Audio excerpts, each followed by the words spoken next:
I'm Eric Anderson. Tonight on KPBS Evening Edition, Governor Jerry Brown is working his way through a stack of bills, including a couple of game changers for California colleges. This is a good time for San Diego startups. We'll have a look at the innovation economy.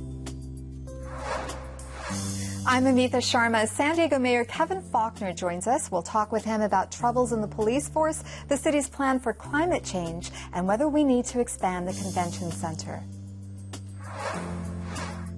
Also tonight, we take you inside what some doctors call a vent farm, special nursing home units where people are kept alive by machines. In a special report, we look at the impossible choice faced by their families. KPBS Evening Edition starts now.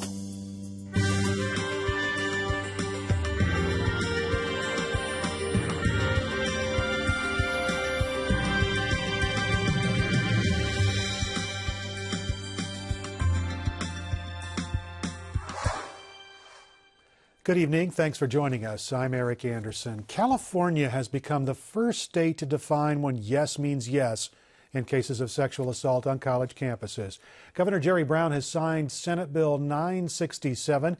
It's known as the Yes Means Yes bill.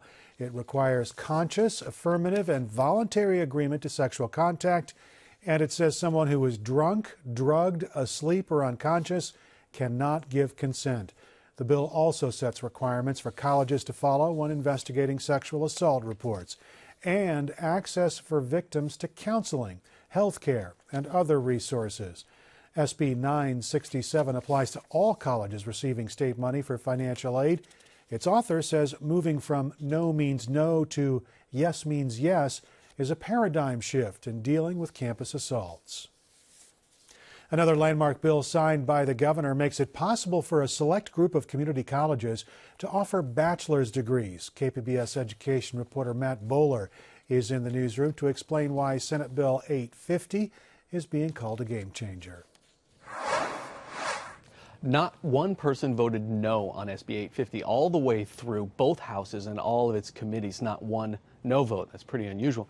The new law allows California Chancellor of Community Colleges to choose just 15 schools to be the first California community colleges to offer a bachelor's degree. San Diego's Community College Chancellor Constance Carroll says schools from all across the state are vying for a spot in the pilot program. Well, statewide, I know of at least 47 of the 72 community college districts are planning to submit proposals, so and we are too. The law has roots in San Diego. State Senator Marty Block introduced and co-authored the bill. Block says that SB 850 is partly a response for how for-profit schools target veterans. For-profit schools, some of which do a good job, but many of which don't, largely prey on our veterans returning from Iraq and Afghanistan who have certain technical skills they've garnered in the military, but need further training and need a credential that will get them employment in the private sector. And we've been shortchanging our veterans, and this bill really opens the door for our veterans. Chancellor Carroll says that if things go well and San Diego Community College is chosen, the first class of bachelor degree students could start as soon as this spring. Matt Bowler, KPBS News. The governor is working his way through a pile of bills, all to be signed or vetoed by midnight tomorrow. Today he signed a package of bills to help foster children. We told you about one of them last week, SB 1252. It extends housing for up to age 25 for foster youth in college. Also signed over the weekend, the creation of a new loan program at state universities for students who are in the country illegally. And a bill by Assemblywoman Shirley Weber to evaluate kindergarten programs across the state with an eye toward providing full-day kindergarten. He also vetoed a bill to increase penalties for human trafficking.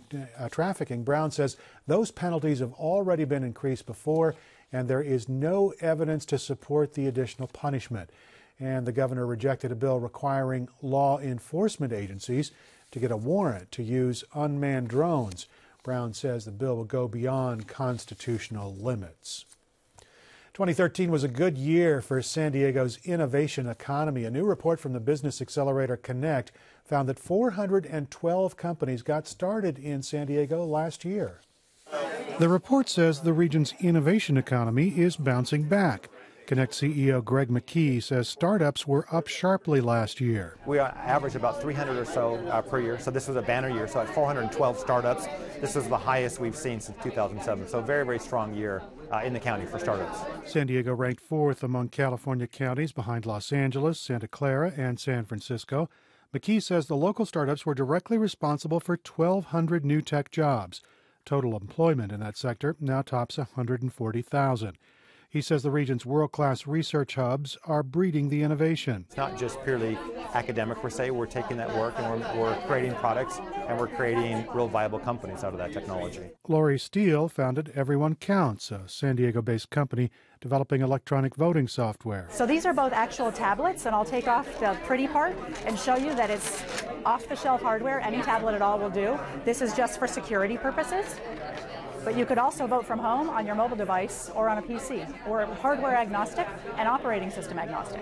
Steele says she's hoping to tap into the nation's $31 billion voting industry. She says her software is already used in several states and foreign countries. Meanwhile, the majority of new tech jobs in San Diego are software related, but pharma, communications, and defense are also well represented.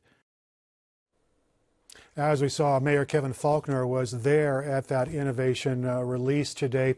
He also spent some time here at KPBS and had a chance to sit down with Amitha Sharma. There were 412 new startup companies in San Diego last year. That's the highest number since 2007.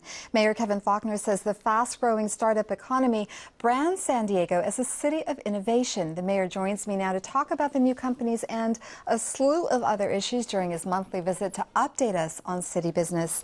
You say these startups will bring incredible opportunities to San Diego and extraordinary advancements to the world. What are some examples of these companies that you think will accomplish that? You know, we just saw some of them this morning when we introduced the numbers that you just highlighted. I think just speaks volumes about who we are as San Diego from our innovation economy. And there's a good, high-paying, good quality jobs for San Diegans. And so just today we had represented some tremendous advances in medical records. That was fantastic. We had somebody that's doing some great stuff on foods that are availability, right now.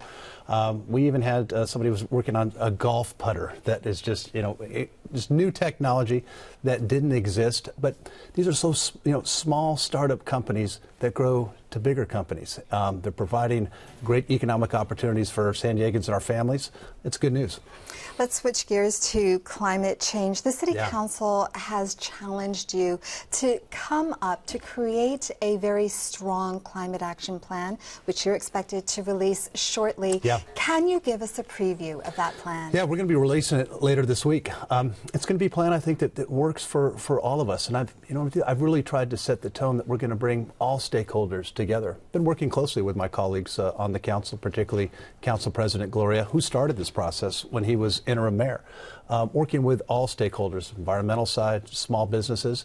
I want to make sure and will insist that San Diego maintains our leadership role when it comes to the environment, sustainability, particularly solar, water recycling.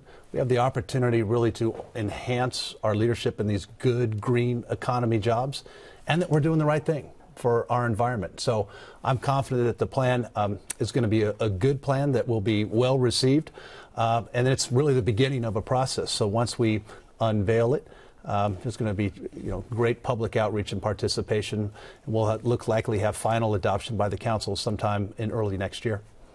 Last week, the city settled a federal lawsuit with a woman who said that former San Diego police officer Anthony Arevalos demanded sexual favors of her. Last week, former San Diego police officer Christopher Hayes was sentenced to a year in jail for groping women and illegally detaining them. The Justice Department is currently auditing the police department's hiring and supervising of officers. How confident are you that there is a system in place right now that will root out bad cops? We have to insist that that system is in place. And in fact, that is one of the things that I've made a priority since I took office. In fact, the very first day that I taken office, I nominated Shelley Zimmerman to be our first female police chief in the city's history. I think she set the exact right tone, which is that we have zero tolerance for that type of behavior in those officers who you talked about, that we set that tone, we set that standard.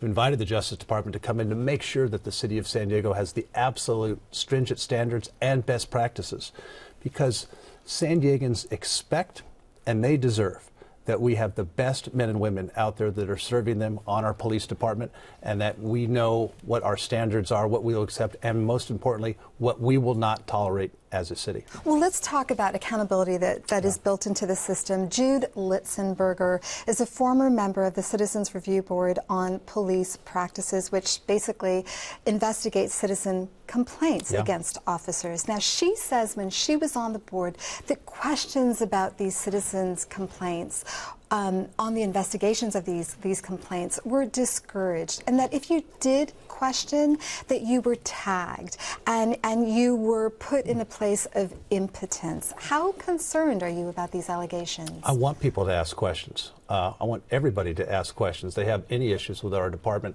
That's the exact, we need, and I insist on openness and transparency. That's one of the things I've talked a lot with Chief Zimmerman about.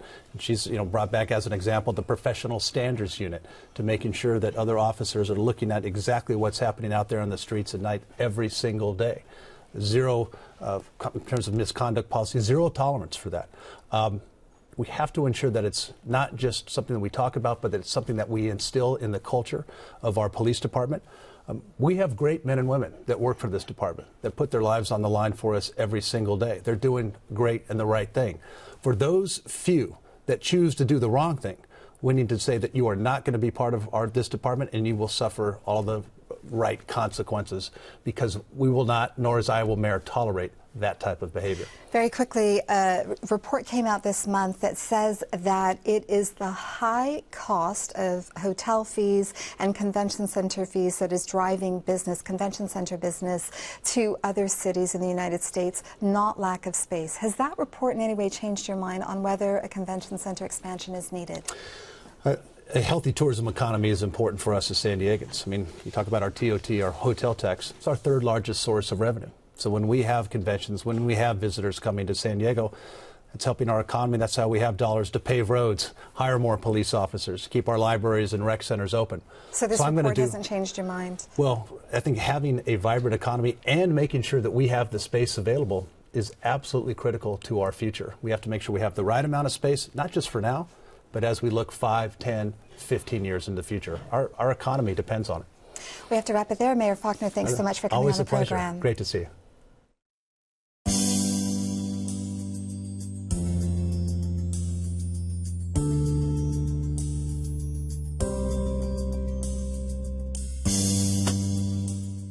Two San Diego City Council members want to bump the city's water restrictions from voluntary to mandatory. David Alvarez and Ed Harris say mandatory cutbacks are needed to meet Governor Jerry Brown's goal of reducing water use by 20%. Now, they say the restrictions now could prevent harsher measures later.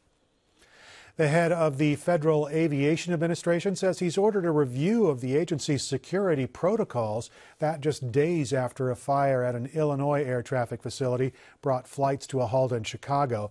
Full service might not return there for 2 weeks. The FAA review will cover facilities across the nation. The Veterans Affairs Department says it has settled complaints with 3 workers who faced retaliation after they filed whistleblower complaints about the VA hospital in Phoenix. Now, those complaints, if you remember, were of long waits and faked records, and it led to a nationwide investigation, an overhaul of the agency, and the resignation of the last VA secretary. This is just the first settlement. The VA special counsel is still investigating dozens of other cases.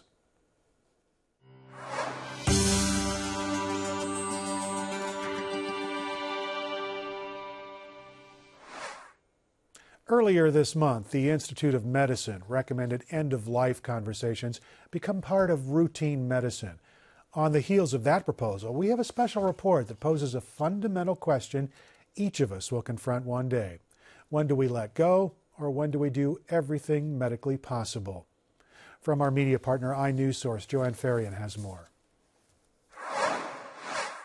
Every day in California, thousands of people are kept alive by machines in special nursing home units. Most are unable to move or feed themselves. The state spends millions of dollars on their care. Tonight, we give you a rare look inside one of those units on Coronado Island. You know me. Your husband. Your husband. You know me. You know me.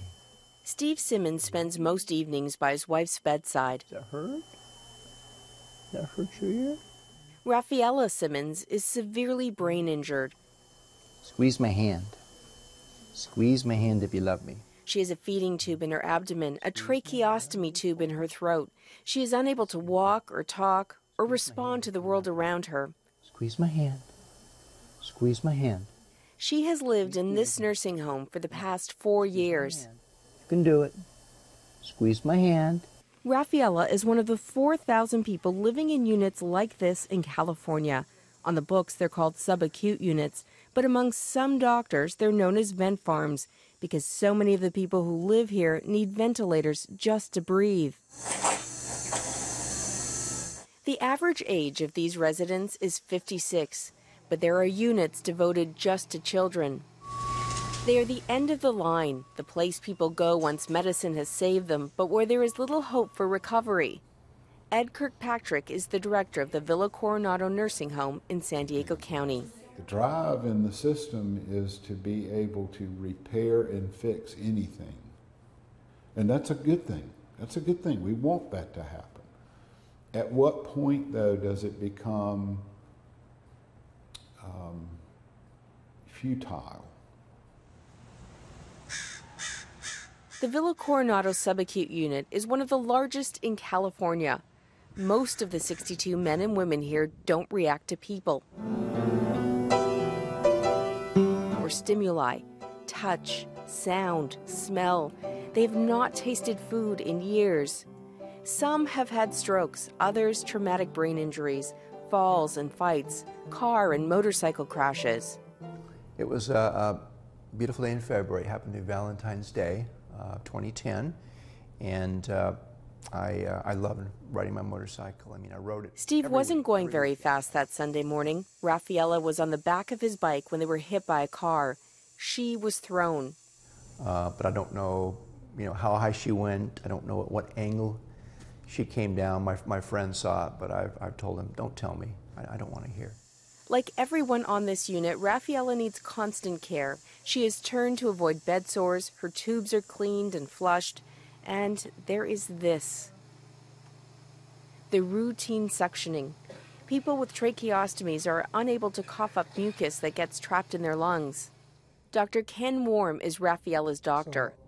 I feel it every time I see it, how frightening it would be to have a tube in my lungs. Someone's doing that to me and I can't move my arms to push it away. Reflecting on that can be horrifying. This level of care is expensive. It can range from about $500 a day to as much as $900, depending on the nursing home. Medi-Cal, a state program for the poor and disabled, pays for most of it. More than $630 million last year. That's almost double over the past decade. The state of California established these units back in 1983 to save money. Keeping people on ventilators and feeding tubes is even more expensive in an intensive care unit than in a nursing home. Joan Tino is a professor at the Brown Medical School. She is an expert on medical care for the dying. I was kind of shocked. I started looking at it and I thought, this is like a Robin Cook book. It's like a vent farm. Robin Cook wrote Coma, a medical thriller about brain-dead patients being kept alive. Tino says the financial incentives in the medical system are aligned with doing more at the end of life, procedures and hospitalizations, rather than letting go. We pay for another day in the ICU. We don't pay for a physician to sit down and have that really difficult conversation with that family about what would your mother want under these circumstances. Those conversations were politically dubbed as death panels in 2009 during the debate over the Affordable Care Act. Under the original health care proposal, doctors would have been paid to have end-of-life conversations with their patients. That provision was eventually removed from the health care bill. According to a recent Pew Research study, 66% of Americans say there are some circumstances in which doctors should allow patients to die. 31% believe they should do everything medically possible to save lives in all cases. I've heard that so many times in my career, do everything. Do everything. Okay, we will.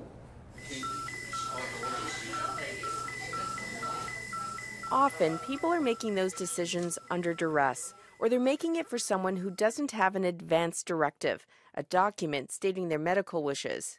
After the accident, Rafaela spent nearly a month in an ICU, teetering between life and death. Doctors told Steve his wife would probably never recover and offered hospice. But a neurologist who was consulting on the case told Steve Rafaela was a fighter. He gave me a little bit of hope. He gave us hope. In California, a patient or their next of kin can stop treatment or disconnect life support at any time. They can even withhold food and water.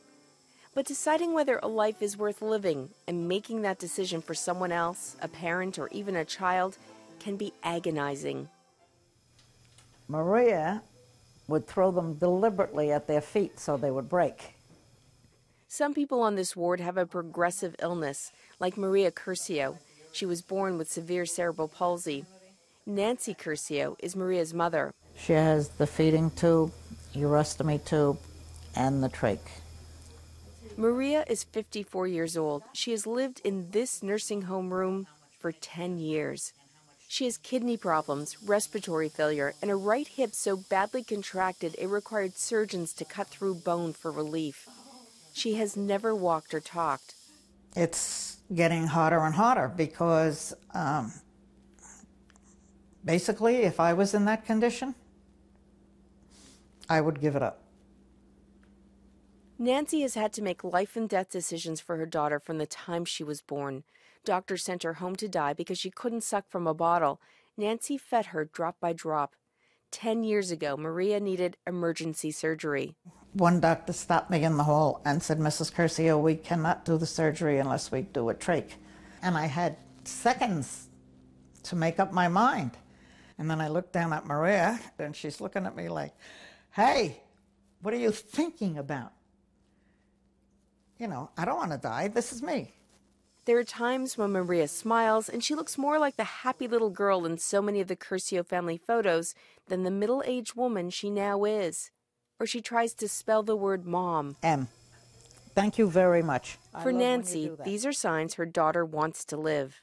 I cannot pull the plug on somebody like that who expresses the fact that they're not ready to give it up.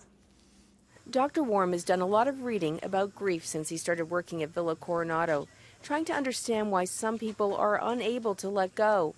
He believes they grieve in the same way as someone in search of a missing person.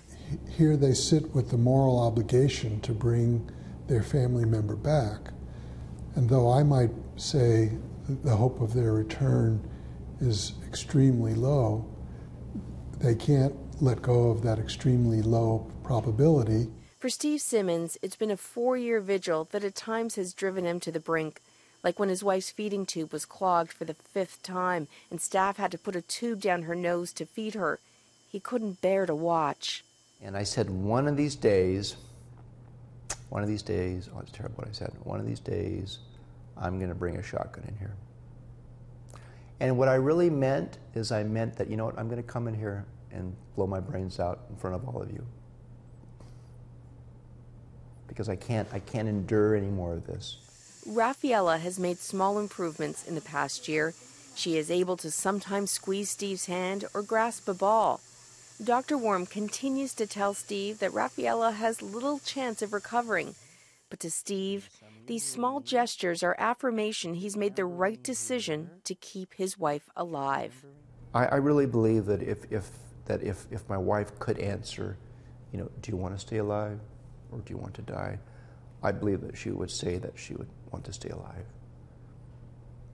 I believe that. What would you want if it was you? Oh, if it were me, I'd want to go.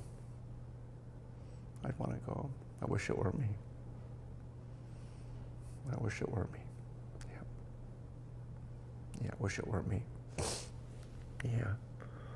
Yeah. I asked for that so many times.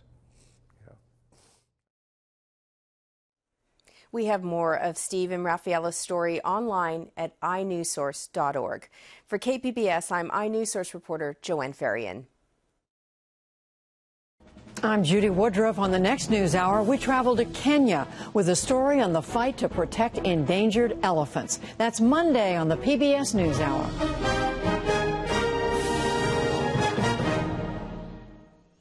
If you like today's weather, a couple more days of it left, and then some Santa Ana conditions are returning.